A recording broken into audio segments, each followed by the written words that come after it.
They lied to you. They told you that by 40, life starts winding down, that the best years are behind you, that change is risky, that you should settle for what you have. But what if everything you've been taught about midlife is completely wrong? Carl Jung believed that life doesn't truly begin until you face yourself.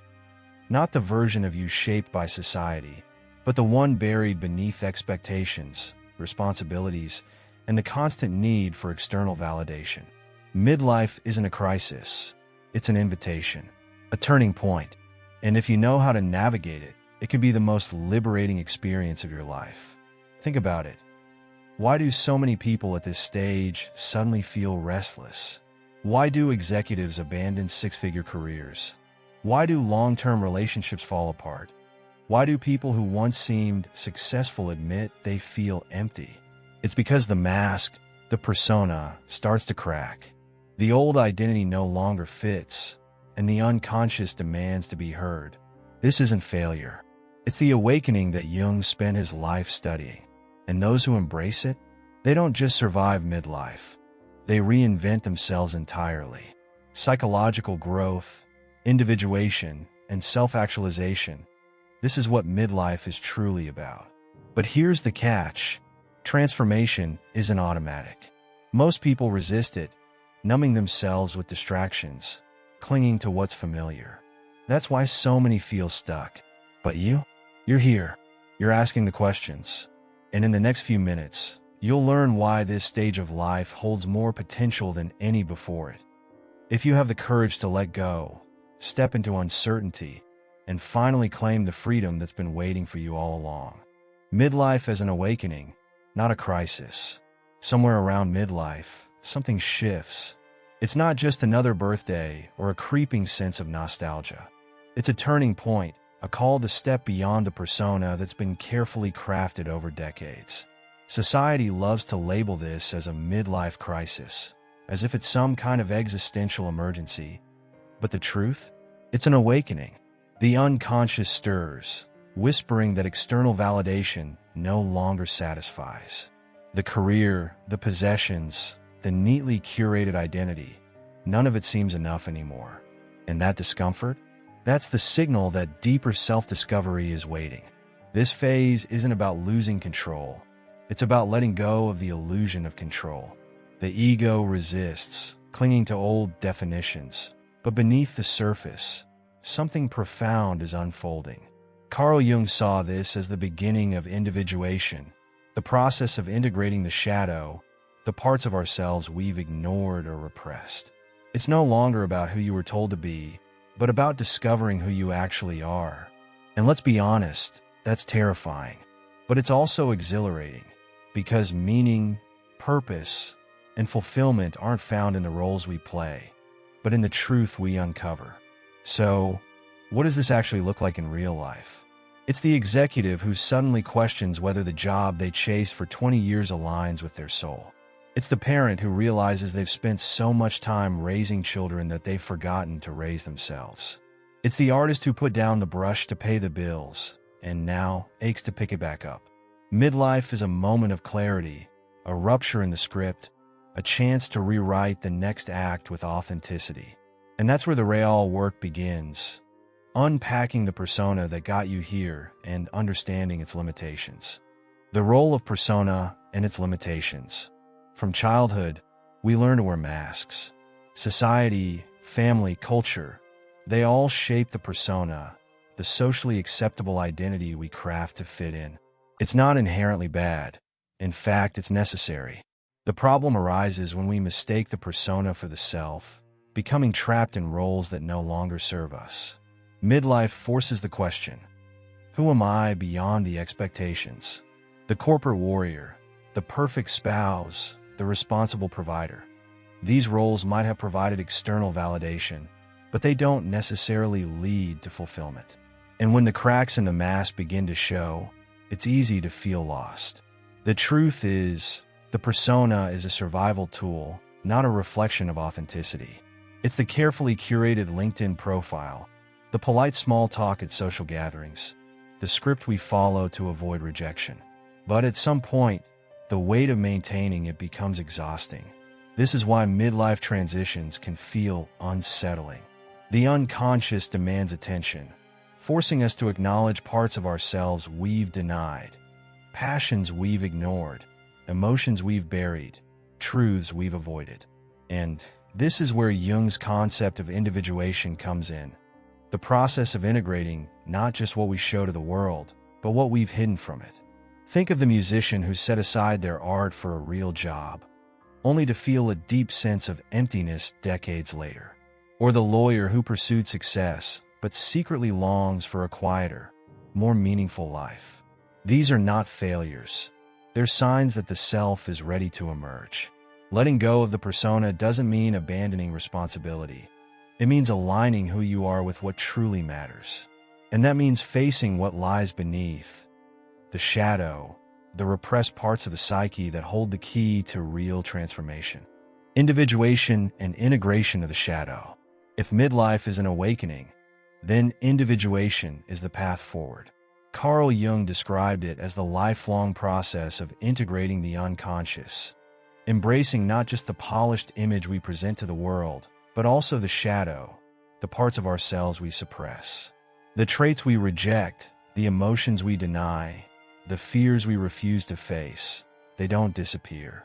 They linger in the background, influencing our decisions, relationships, and sense of identity. Midlife presents a choice. Continue ignoring them and risk stagnation, or confront them and step into true self-discovery. The shadow isn't just darkness. It's also the reservoir of untapped potential. That anger you suppress? It might be the passion you need to pursue a calling. The fear of rejection? It could be what's keeping you from meaningful relationships. The need for external validation? It may be covering up a deeper lack of self-acceptance. Acknowledging these hidden aspects isn't weakness. It's strength. It's what allows true transformation. Viktor Frankl once said that meaning is found not in avoiding suffering, but in facing it with courage. The same applies to the shadow. It holds the key to our deepest psychological growth. But how do you integrate what you've spent a lifetime avoiding? Start small. Pay attention to emotional triggers. What frustrates you in others often reflects something unresolved in yourself. Journaling can uncover unconscious patterns, while meditation allows these buried aspects to surface.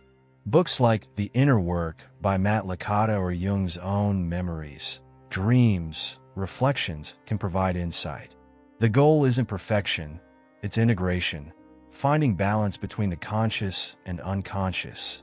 And once you do, everything shifts, including how your brain itself functions. That's where the next layer of understanding begins. The psychological and neurological shifts in midlife.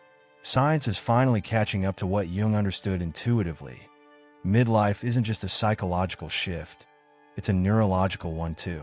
Around this time, the brain begins rewiring itself. The prefrontal cortex, responsible for logic and planning, starts working more in harmony with the limbic system, which governs emotions. This is why people begin seeking meaning over material success, wisdom over status. It's not just a choice, it's biology. Studies in neuroscience show that brain plasticity continues into midlife, meaning deep personal growth is still very much possible. The mind is literally primed for transformation. But this shift isn't always comfortable. The structures that once felt stable, career, relationships, belief systems, can feel suddenly shaky. The brain's dopamine levels fluctuate, which can lead to feelings of restlessness or even uncertainty. What once brought excitement may now feel hollow, pushing the individual toward a deeper sense of self-actualization. This is why practices like mindfulness, creative expression, and even psychedelics, under professional guidance, have gained traction. They help facilitate this transition by promoting clarity and emotional integration. Change is happening whether we resist it or not. The key is to flow with it rather than fight it. Take someone who's spent years chasing career milestones, only to realize the thrill is gone. That's not failure. It's a turning point. The neural pathways that once prioritized external validation are shifting towards something deeper: purpose. Reading books like The Second Mountain by David Brooks or The Middle Passage by James Hollis can provide powerful insight. This is the time to cultivate resilience, to reshape habits, and to embrace the profound freedom that comes when the brain stops seeking approval and starts seeking truth. And that freedom? It leads to something even greater, the possibility of truly fulfilling one's highest potential. Self-actualization and the freedom of midlife. Midlife isn't the beginning of decline, it's the threshold of self-actualization. For those willing to embrace it, this stage offers something rare: freedom. No longer shackled by the need for external validation, a person can finally ask, "What do I actually want?" This is where true transformation takes place. Abraham Maslow saw this as the highest level of psychological development, where life is no longer about proving oneself, but about expressing one's deepest truth. The pressures of societal expectations begin to fade, replaced by a desire for authenticity. It's the moment when real wisdom begins to emerge. But freedom comes with responsibility. To break old patterns, one must consciously choose what to cultivate. This might mean redefining success, changing careers, deepening relationships, or finally pursuing long-buried passions. It's why so many people in midlife take up writing, music, travel, or philanthropy. These aren't distractions. They're the expressions of a fully integrated self. Jung believed that as one nears the second half of life, the goal is no longer to become someone, but to become whole. That means embracing uncertainty, trusting the process, and stepping into life with a sense of clarity and purpose. Consider someone who spent decades chasing security, only to realize they never pursued their deeper calling. What stops them from making a change? Fear of judgment? Comfort and familiarity? The truth is, midlife isn't about having all the answers. It's about finally asking the right questions. And that's what makes it powerful. Those who embrace this stage find a sense of fulfillment that no title, possession, or social status could ever provide. The real work isn't in accumulating more, it's in letting go. And once that happens, the next chapter of life isn't just meaningful, it's limitless. So now, the question isn't whether midlife is a crisis or an awakening, it's whether you're willing to step into it fully. Carl Jung, Viktor Frankl, Abraham Maslow, they all understood that true fulfillment doesn't come from clinging to the past, but from embracing the unknown. The shadow, the worn-out persona, the need for external validation. These things have shaped you, but they don't have to define you. The choice is yours. Resist the transformation and stay in the cycle of uncertainty, or integrate everything you've learned and finally claim your authentic self. What will you do with this turning point? Will you keep playing the same role, following the same script, hoping for different results? Or will you use this moment to redefine your identity, let go of what no longer serves you, and step into a life of purpose, clarity, and meaning? If you've ever felt like there's something more, if you've ever had that nagging sense that your life isn't fully aligned, this is your sign to act. Read, reflect, challenge yourself, rewrite the story. Because life doesn't begin at 40. It begins when you stop living for others and start living for yourself. If this resonated with you, don't keep it to yourself.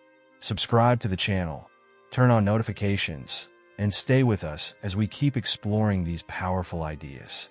Because this is just the beginning.